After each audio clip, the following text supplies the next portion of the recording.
Hey Physics 20s, it's Mr. Dukley here again. Today we are going to go through and talk about Unit 6, Lesson 5. It's all about mechanical waves. That's the types of mechanical waves that we see, and as well as our universal wave equation. Now, fair warning, this might be a bit of a longer lesson. I've kind of added one or two things, some videos that I've made to try and show you some stuff. I've tried to take a bunch of stuff out, but this is actually kind of an interesting lesson. So while it might be a little bit longer, I hope that you enjoy it. So, um, that is not at all the correct thing.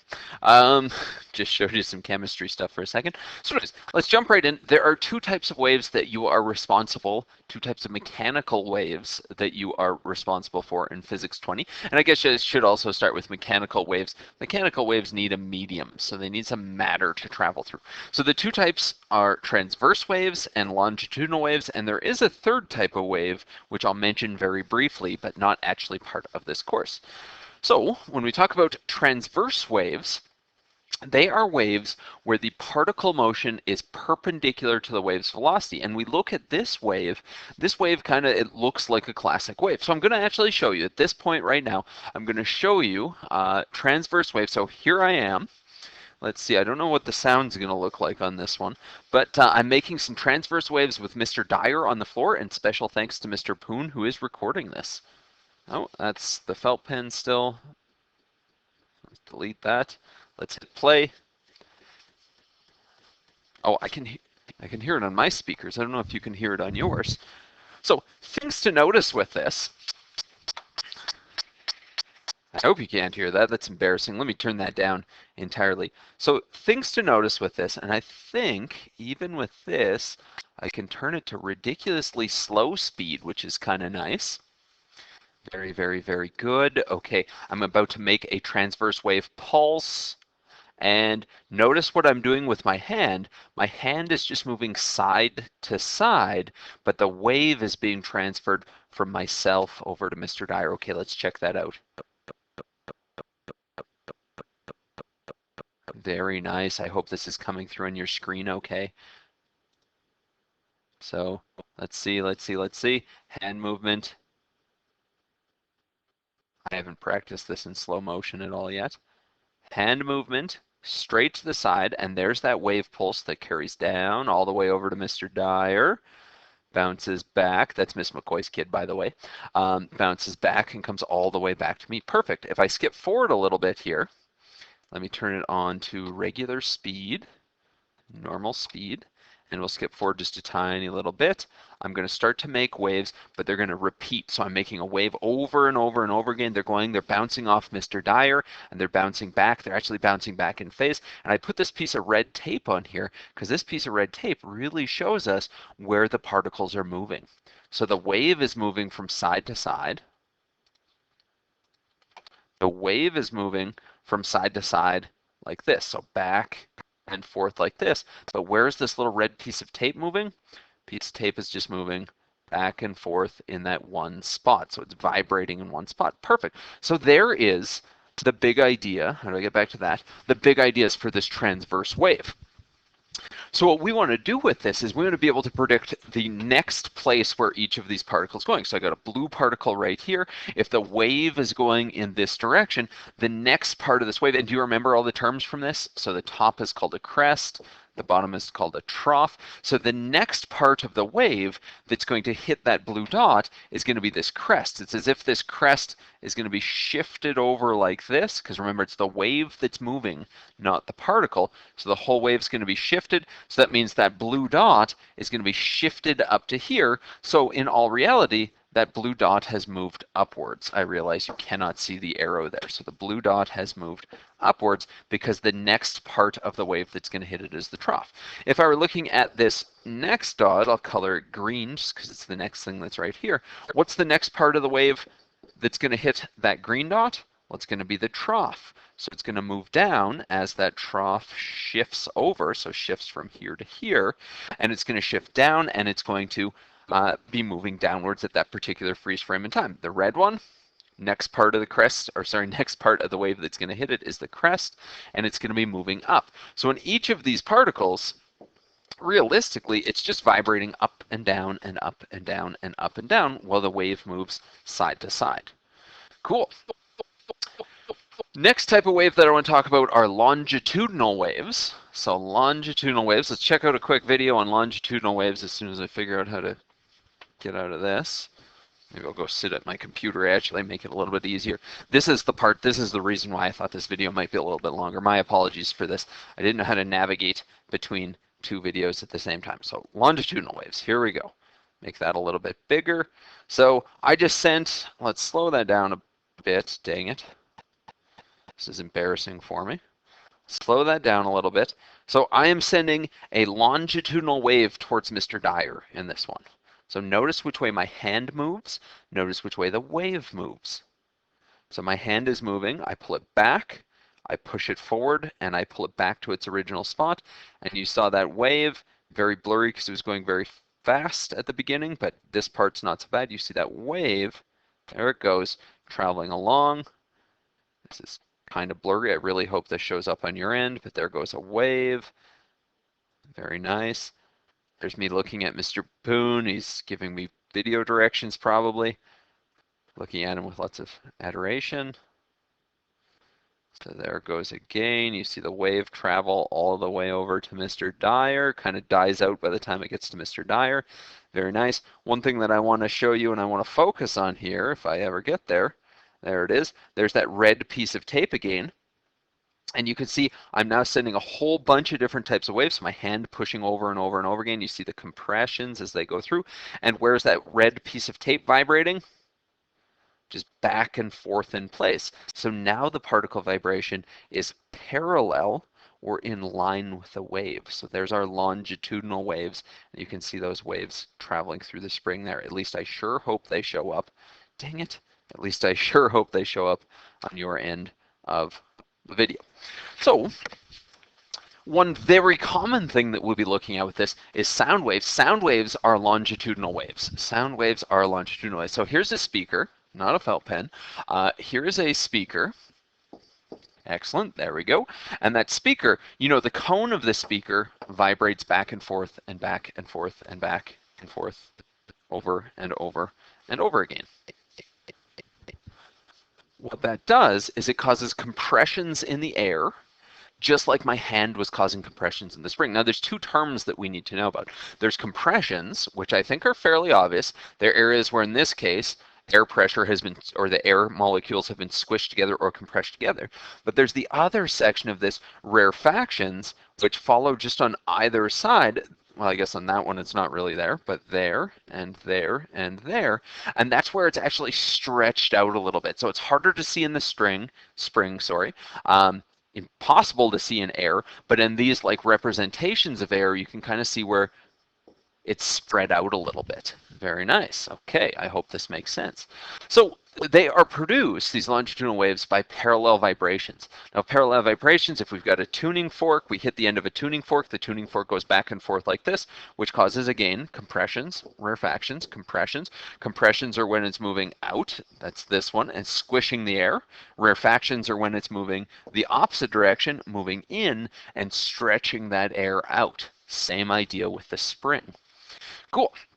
Now, I realize that drawing longitudinal waves is probably the most annoying thing you will ever have to do. Oftentimes I draw them out where I've got a rarefaction and then a compression and then a rarefaction and then a compression and then a rarefaction, and even that's kind of annoying to make them look nice like we've got right here, even more annoying. So a lot of times what we do is we relate them, or we use transverse waves to represent them, because it's a lot easier to draw a transverse wave, oh yeah, so easy, than it is to draw our longitudinal wave. So crests represent compressions and troughs represent rarefactions if we're doing that. Now, if we're looking for what a wavelength looks like for our longitudinal wave, well, just like with a transverse wave, it's from a starting position through every position and then back. So starting compression could be the center of a crest through every position and then back to the center of a crest. Same sort of idea. Cool. We talked about this before. Due to friction or damping, waves lose their energy. So if we're thinking about energy, we talked about this before, on a transverse wave, energy is represented by the amplitude, so the distance from its equilibrium position, where the medium likes to be with no wave traveling through it, all the way up to the top of a crest or to the bottom of a trough. So what would it look like if we were losing energy on this transverse wave? Well, it would look like the thing that we've seen before. We see less and less and less energy, less and less and less amplitude. Now the harder part is with those longitudinal waves. So in this case, the more energy we have, the more compressed and the more rarefacted the spring will be. The less energy we have, the closer it is to its regular resting equilibrium position. So if I had damping, if I lose energy, it's going to be less compressions, less rarefactions. It's going to go back to just what a spring would look like regularly, or if we're dealing with sound, what the air pressure would look like regularly. Cool. One thing to keep in mind here, no matter how much energy is lost, which property of the wave will never change? What is it? Yep, absolutely right. Frequency. So if it's 100 hertz to start with, it's 100 hertz to finish with. 20 hertz to start, 20 hertz to finish with. Doesn't matter what type of wave it is. Not even a little bit.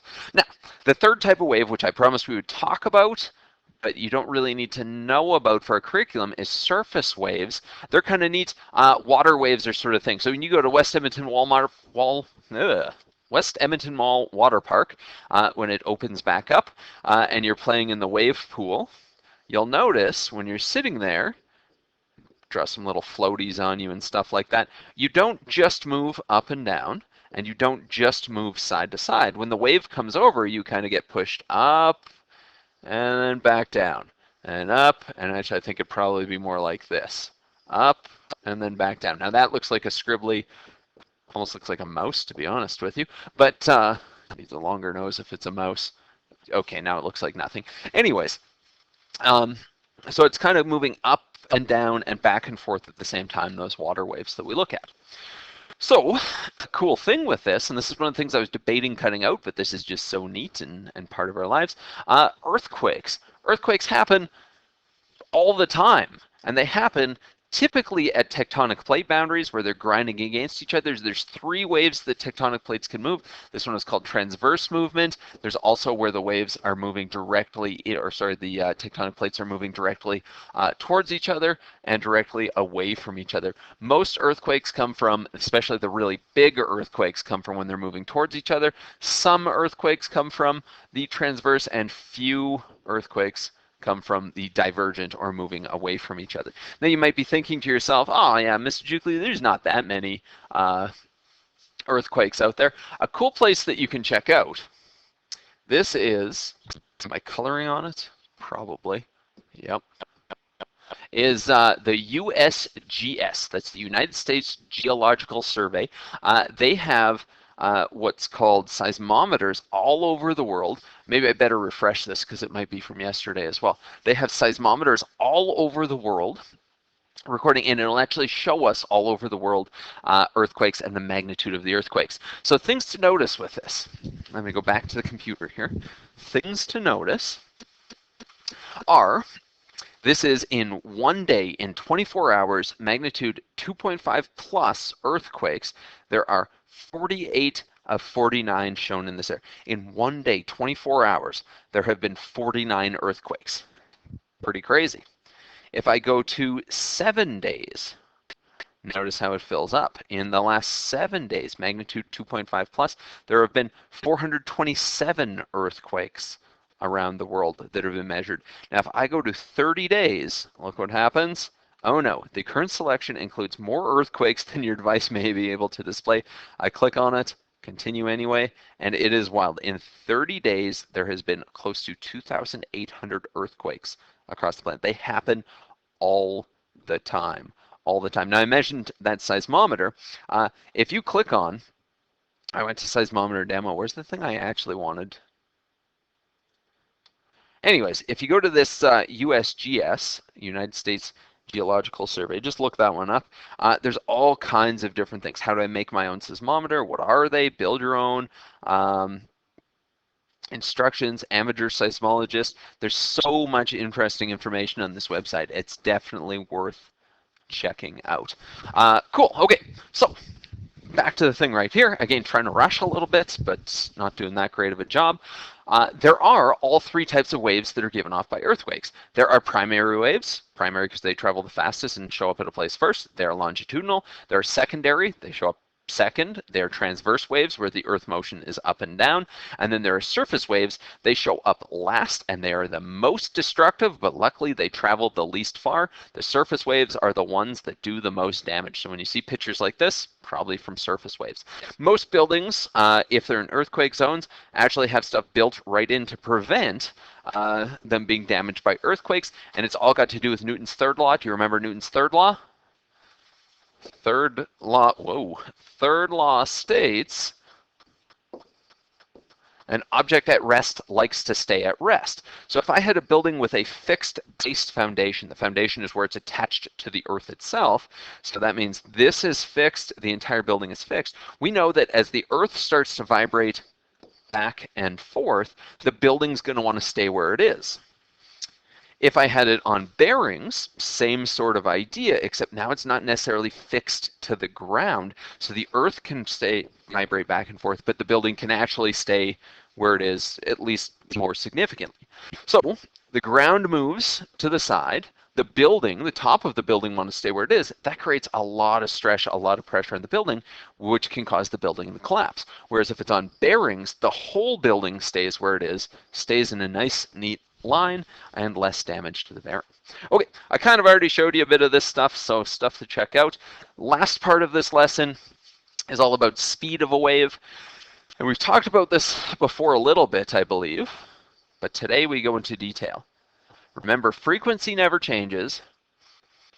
Speed of a wave can change, but only if the medium changes. That's the only way. And now when I say that medium changes, I don't just mean it changes from air to water. It could be from air to another type of air, water to another depth of water. We'll talk about those as we go through.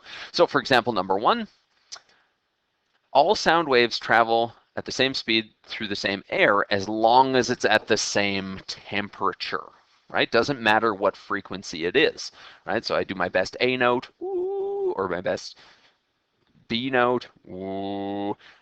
Please, if there's anybody who's got perfect pitch out there, don't make fun of me too bad. But as long as they're at the same temperature, they travel at the exact same speed. And there's even a formula. You don't need to know this formula, but it is an interesting formula. So the speed of sound through air is 331 plus 0.6 T, where T is the temperature in degrees Celsius, meters per second, which means if we're out at 0 degrees Celsius, the speed of sound through air is 331 meters per second. If I go to the desert where it's ridiculously hot, the speed of sound through air is 355 meters per second.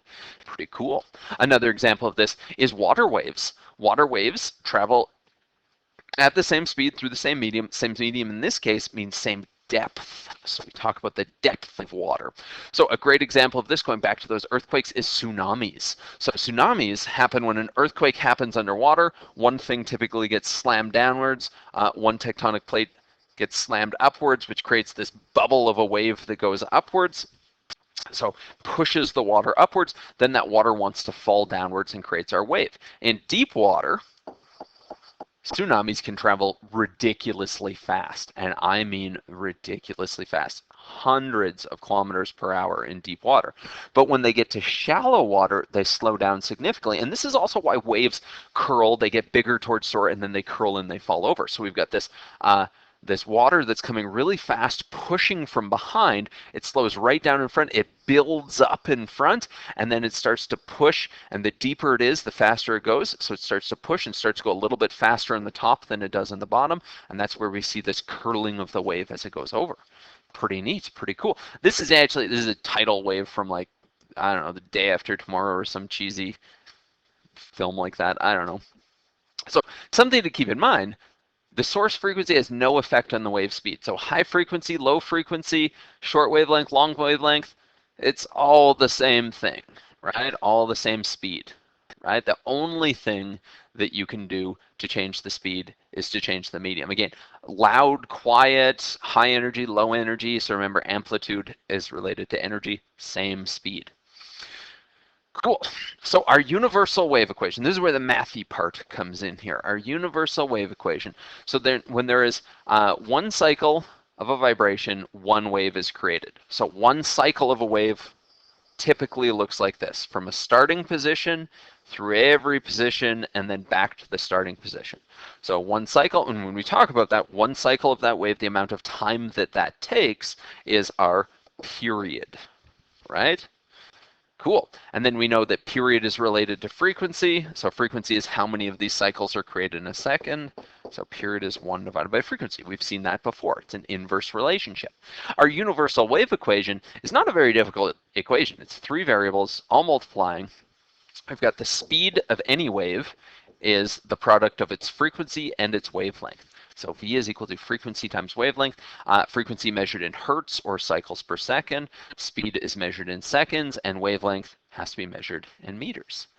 So something to think about here, and this is actually one of the really important things, based on our universal wave equation, what is the frequency, or what is the relationship between frequency and wavelength, assuming the speed is constant? So for example, I make my best A note, ooh, I make my best B note, ooh. Different frequencies traveling through the same medium, traveling through the air in your house to get to your ears. What's the relationship between frequency and wavelength? Well, we'd have to rearrange. V is equal to frequency times wavelength. So let's see, frequency is going to be equal to V over wavelength. So assuming that frequency stays wavelength stays the same, frequency has an inverse relationship with wavelength, which means when you increase the wavelength, you decrease the frequency, or vice versa. So a high frequency means a short wavelength, or in other words, a low frequency means a long wavelength. So it's that inverse relationship. Cool. Okay, let's check out a quick example or two here. So I've got a wave and I've got a diagram of that wave. It says it can travel 120 meters in 4 seconds. We want to determine the period of the source vibration. So already starting to think things through. This is the distance, the total distance that it travels. This is the total amount of time that it takes, whereas the question is asking us for the period. The period is the amount of time that it takes for one cycle of the wave, not for how long it goes a particular distance, but one cycle of a wave. Other things that we're given here is from the start to the finish, we've got 3.5 meters. So let's see, from distance and time, I should be able to figure out speed. So from these two together, I should be able to figure out speed. If I have the speed, I can use my universal wave equation, frequency times wavelength. Let's see, I'm looking for the frequency because the frequency can give me the period. So that's okay, that's good. Only thing that's missing is my wavelength. I wonder if we can get it from this diagram. So from start to finish, it's 3.5 meters. And how many wavelengths is this, I wonder? There's 1 wavelength. There's 2 wavelengths. And it looks like I've got this one little lump that looks like half of a wavelength. So I think we can work with that. What this is telling me is 2.5 wavelengths is equal to 3.5 meters. We just built a little equation there. If I wanted to figure out what the wavelength is, no, I'm screwing that up something fierce. Go back to here. 2.5 wavelengths is equal to 3.5 meters. I want the wavelength. I'm going to divide both sides of this equation we just built by 2.5. So the wavelength is 3.5 meters divided by 2.5. Let's see. Let me just grab a calculator here. I believe that is 1.4 meters. Nice. I've got the wavelength. Oh, we need to figure out the speed as well. So from the speed, we use V is equal to D over T. This is nice and easy, 120 meters. No, you don't even need to rearrange. Divided by 4.9 seconds. 120 divided by 4.9, let's plug that into the old calculators.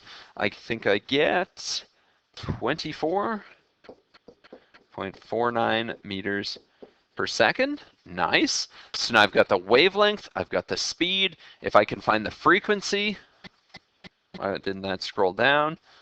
Extend the page. V is equal to frequency times wavelength. If I can find the frequency, I can use that to find the period, and then we are golden. Absolutely golden. So frequency must be equal to speed over wavelength.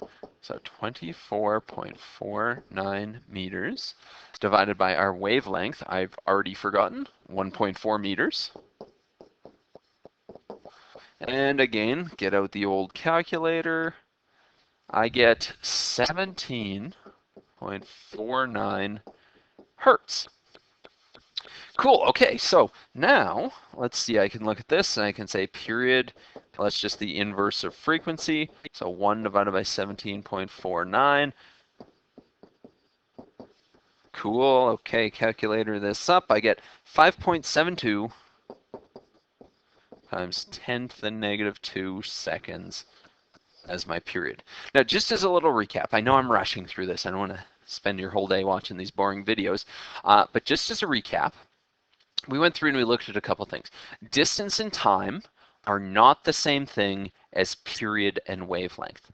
Period and wavelength are very, very specific for one little chunk of a wave, right? Could be this blue chunk of a wave that I'm highlighting right here. So for one wave.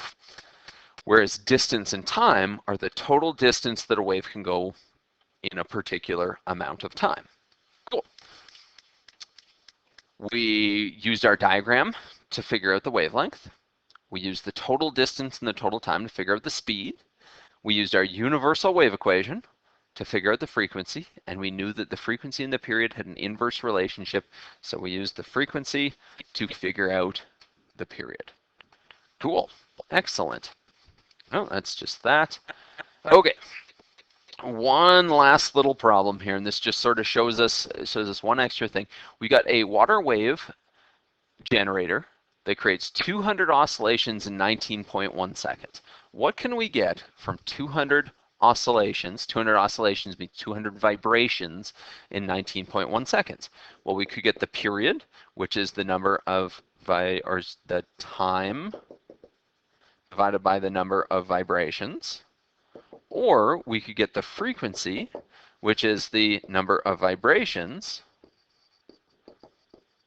divided by the time, right? So total time over total vibrations, or total vibrations divided by total time. We can get either of those. Let's go through and see what the rest of this question says. It creates a wave train with 4 successive crests over a distance of 3.85 meters. I have a feeling we're going to need to make a diagram from that. We want to determine the distance one wave travels in 24 minutes. So that's my total distance d, and this would be a total time t. And then let's see, so 4 crests and 3.85 meters. I think we could probably do a diagram for that. So I'm just going to draw a wave. I just got to make sure it's got at least 4 crests. So let me draw this nice wave, and I think I have at least 4 there. Okay, so starting at this crest, we're going to go down and up. So there's 2 crests. There's 3 crests. And then finally there's 4 crests. So I guess I didn't even really need this last one over here. That's cool. Now let's go back to this. So it says the distance between those 3 crests, so from the top of the first one to the top of the fourth one, is 3.85 meters. Can I get the wavelength from that? Well, I need to know how many wavelengths it is, right? So I'm going to say 3 wavelengths. I got the blue one, the green one, the red one. 3 wavelengths is equal to 3.85 meters. Well, we can definitely figure out what one wavelength is there. We can use that. I think it is double check on the old calculator, 1.283 meters. Nice, we know the wavelength from that part. Let's see. We're looking for the distance it goes in 24 minutes. So I think we need the speed to find that. Distance, time, speed, they all kind of go together. So I think we could probably use our frequency next. We figured out the wavelength. Let's try and figure out our frequency. So frequency is the total number of vibrations or oscillations per second, so per unit time. So I've got 200 oscillations in 19.1 seconds. Again, let's plug that in. My guess is going to be about 10. Yeah, 10.47 hertz. Cool. All right, good stuff. Now, if I wanted to find my speed, I'd say, okay, well, speed is equal to frequency times wavelength. I have both of those things. I just need to plug them in. 10.47 hertz times my wavelength, 1.283 meters. Cool, cool. Let's plug those into our calculator. And I get 13.44, wow, 13.438 to be a little bit more specific, meters per second. Okay, now I've got speed, I've got time. Time is in minutes, which is kind of annoying, so let's change that time from 24 minutes into, so I'm just going to multiply that by 60. 24 times 60 is 1,440 seconds. Cool, okay, good stuff. And finally, I've got my speed, I've got my time. We're using v is equal to d over t. So let's see, d must be equal to v times t.